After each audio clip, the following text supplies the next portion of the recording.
ইরানের ইতিহাসে শুরু হয়েছে এক নতুন অধ্যায়, যার নাম কয়েক দশক ধরে দেশটির রাজনীতি, সামরিক কৌশল ও মধ্যপ্রাচ্যের ভূ রাজনীতির সঙ্গে ওতপ্রোতভাবে জড়িয়েছিল সেই আয়াতুল্লাহ আলী খামেনিকে এবার জানানো হচ্ছে শেষ বিদায়। তবে এটি শুধু একটি দাফন অনুষ্ঠান নয়, এটি এমন এক আয়োজন যাকে ঘিরে গোটা বিশ্বের নজর এখন তেহরানে। কেন এত বড় আয়োজন, কারা আসছেন, আর কেন কয়েকদিনের এই বিশেষ বিদায় অনুষ্ঠানকে ইরান ঐতিহাসিক বলে মনে করছে, চলুন জেনে নেওয়া যাক।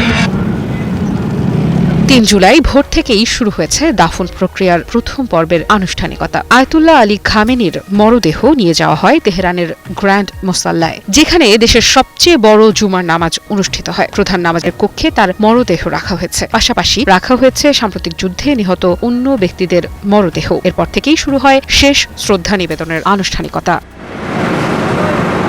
সবচেয়ে আগে শ্রদ্ধা জানাতে আসেন বিদেশি অতিথিরা। ইন্দোনেশিয়া ও আফগানিস্তান থেকে আসা ইসলামী আলেম এবং ইরানে বসবাসকারী বিভিন্ন ধর্মীয় সংখ্যালঘু সম্প্রদায়ের প্রতিনিধিরা একে একে মরদেহের প্রতি সম্মান জানান। ইরান চেষ্টা করছে এই বিদায় অনুষ্ঠানকে শুধু জাতীয় নয়, আন্তর্জাতিক পর্যায়ে পরিণত করতে।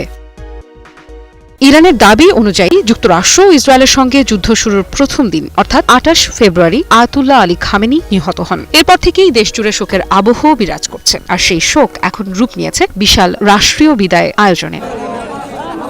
ইরানের পররাষ্ট্র মন্ত্রণালয়ের মুখপাত্র ইসমাইল বাঘাই জানিয়েছেন, এই আনুষ্ঠানিকতায় বিশ্বের প্রায় ১০০টি দেশের প্রতিনিধি দল অংশ নেবে। শুধু তাই নয়, অন্তত ৮ জন সরকার প্রধান, ১২টি দেশের পার্লামেন্ট স্পিকার এবং অসংখ্য পররাষ্ট্রমন্ত্রী ও বিশেষ দূত তেহরানে পৌঁছাবেন বলে জানানো হয়েছে। এছাড়া বিভিন্ন আন্তর্জাতিক সংগঠন, নাগরিক সমাজের প্রতিনিধি এবং বিশিষ্ট ব্যক্তিরাও এই অনুষ্ঠানে উপস্থিত থাকবেন।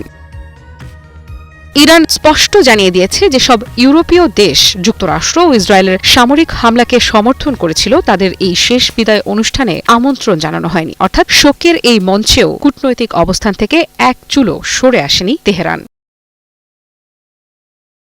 এর আগে ২ জুলাই সন্ধ্যায় অনুষ্ঠিত হয়েছে একটি ব্যক্তিগত বিদায় অনুষ্ঠান। সেখানে উপস্থিত ছিলেন সাম্প্রতিক যুদ্ধে নিহত ব্যক্তিদের পরিবারের সদস্য, সর্বোচ্চ নেতার কার্যালয়ের কর্মকর্তা এবং তাদের স্বজনেরা। মূল রাষ্ট্রীয় আয়োজনের আগে সেটি ছিল সবচেয়ে আবেগঘন মুহূর্ত। এদিকে দেশবাসীর প্রতি বিশেষ আহ্বান জানিয়েছেন ইরানের প্রেসিডেন্ট মাসুদ পেজেশকিয়ান। তিনি বলেছেন, জাতিগত পরিচয়, রাজনৈতিক মত, আদর্শ কিংবা ধর্ম সব বিভেদ ভুলে সবাই যেন এই শেষ বিদায় অনুষ্ঠানে অংশ নেয়। তার ভাষায়, এটি হবে জাতীয় ঐক্যের এক স্মরণীয় প্রতীক এবং ইসলামী রাষ্ট্র ব্যবস্থার প্রতি জনগণের আনুগত্য প্রদর্শনের একটি ঐতিহাসিক মুহূর্ত।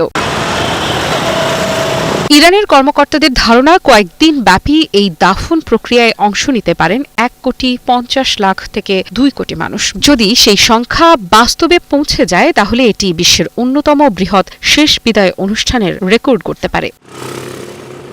আগামীকাল শনিবার ও রোববার গ্র্যান্ড মোসল্লায় সর্বসাধারণের জন্য মরদেহ রাখা হবে, যাতে সাধারণ মানুষ শেষবারের মতো শ্রদ্ধা জানাতে পারেন। এরপর সোমবার তেহরানে অনুষ্ঠিত হবে বিশাল শোকযাত্রা।